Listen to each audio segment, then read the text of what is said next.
Here's my FIFA 15 Ultimate Team Edition Monday night pack opening.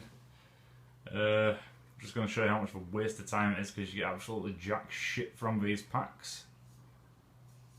Wait for it to load. There's absolutely no point in spending the extra money on getting the Ultimate Team Edition. You might as well just buy yourself some FIFA points because this is just a complete waste of time. As I will show you.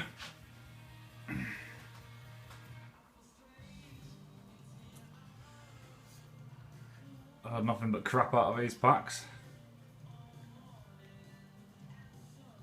And I guarantee that is set to continue. Ooh. Oh no.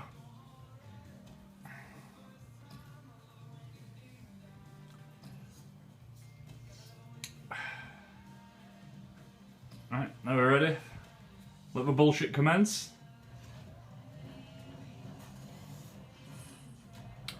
There you go. Absolute jack shit. That's all you ever get from them. Oh, a duplicate Pellegrini.